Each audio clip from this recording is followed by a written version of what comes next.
നമസ്കാരം. കേരളത്തെയും തമിഴ്നാടിനെയും വിറപ്പിക്കുന്ന കുപ്രസിദ്ധ ഗുണ്ട നേതാവ് മരട് അനീഷിനെ ഹൈക്കോടതി റിമാൻഡ് ചെയ്തു.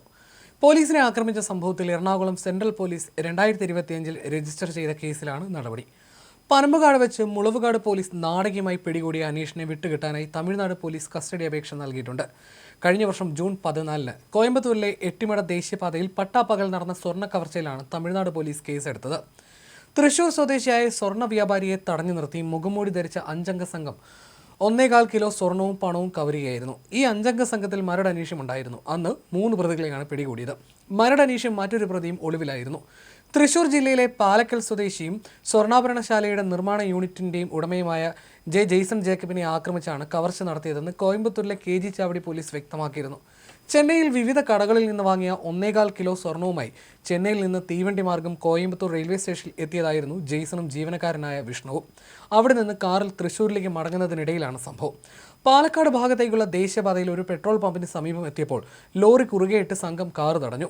സമീപത്ത് ഒളിച്ചിരുന്ന 5 അംഗ സംഘം ജെയ്സണോട് വാതിൽ തുറക്കാൻ ആവശ്യപ്പെട്ടു. ജെയ്സൺ വിസമ്മതിച്ചപ്പോൾ സംഘത്തിൽ ഒരാൾ ഇരുമ്പ് വടികൊണ്ട് കാറിന്റെ ചില്ല് തകർത്തു. ആക്രമണം ഭയന്ന ജെയ്സൺ വാതിൽ തുറന്നതോടെ സംഘം കാറിനുള്ളിൽ അതിക്രമിച്ചു കയറി. കാർ ഓടിച്ചിരുന്ന ജെയ്സനെ സംഘം പിന്നിലെ സീറ്റിലേക്ക് മാറ്റിയിരുത്തുകയും സംഘാംഗങ്ങളിൽ ഒരാൾ കാർ ഓടിക്കുകയും ചെയ്തു. തുടർന്ന് മുളകുപൊടി സ്പ്രേ ചെയ്ത ശേഷം കത്തിമനയിൽ നിർത്തി സീറ്റിനടിയിൽ സൂക്ഷിച്ചിരുന്ന സ്വർണ്ണക്കട്ടികൾ കവർന്നു. ജെയ്സനെയും വിഷ്ണുവിനെയും വഴിയിൽ ഉപേക്ഷിച്ച ശേഷം സംഘം അതേ കാറിൽ വേലന്താവളം വഴി കടന്നു കളഞ്ഞുവെന്നാണ് KG ചാവടി പോലീസ് സ്റ്റേഷനിലെ ഉദ്യോഗസ്ഥർ പറഞ്ഞത്. മറ്റ് വാഹനയാത്രികരുടെ സഹായത്തോടെ ജെയ്സൺ KG ചാവടി പോലീസ് സ്റ്റേഷനിൽ പരാതി നൽകിയിരുന്നു. അക്രമികൾ മലയാളത്തിലാണ് സംസാരിച്ചിരുന്നത് എന്നതിനാൽ ഇവർ കേരളത്തിൽ നിന്നുള്ളവരാണെന്ന് മനസ്സിലായിരുന്നു.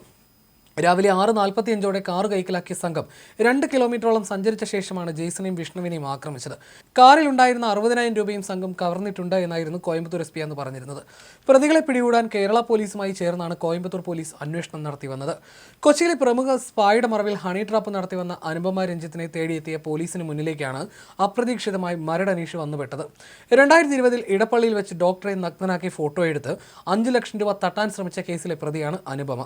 അനീഷ് ഈ സ്പാകളുടെ ബെനാമി ഉടമയാണെന്ന ആരോപണവും ശക്തമാണ്. ഇരുവരും ചേർന്ന് അടുത്ത ഹണി ട്രാപ്പിന് പദ്ധതി ഇടുന്നതിനിടയിലാണ് പിടിയിലായതെന്നും പോലീസ് സൂചിപ്പിക്കുന്നു.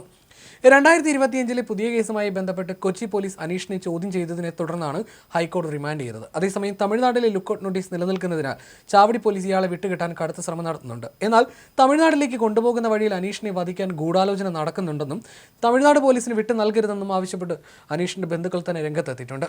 മരട് അനീഷിന്റെ പേര് വന്ന ഹണി ട്രാപ്പ് കേസ് 2025 ജനുവരിയിലേതാണ്. മരട് അനീഷിന്റെ കുടുംബാംഗങ്ങൾ ഉൾപ്പെട്ട ഒരു ഹണി ട്രാപ്പ് കേസ് അടുത്തിടെ റിപ്പോർട്ട് ചെയ്യപ്പെട്ടിട്ടുണ്ട്. മരട് അനീഷിന്റെ സഹോദരൻ ആഷിക് ആന്റണി, ഭാര്യ നേഹ, സുഹൃത്തുക്കൾ എന്നിവരെ 2025 ജനുവരിയിൽ തൃപ്പൂണിത്തുറ പോലീസ് അറസ്റ്റ് ചെയ്തിരുന്നു. തൃപ്പൂണിത്തുറയിലെ ലോഡ്ജിൽ വിളിച്ചു വരുത്തി വീഡിയോ കാണിച്ച് ഭീഷണിപ്പെടുത്തി പല തവണകളിലായി 13,500 രൂപയും മൊബൈൽ ഫോൺ, ബൈക്ക് എന്നിവയും തട്ടിയെടുത്തുന്ന വൈക്കം സ്വദേശിയായ യുവാവിന്റെ പരാതിയിലായിരുന്നു ആ കേസ്. സിനിമാ കഥയെ വെല്ലുന്ന നാടകീയ നീക്കങ്ങൾക്കൊടുവിലാണ് മരട് അനീഷ് പോലീസ് പിടിയിലാകുന്നത്. മുളവുകാട് പോലീസാണ് അനീഷിനെ കസ്റ്റഡിയിലെടുത്തത്.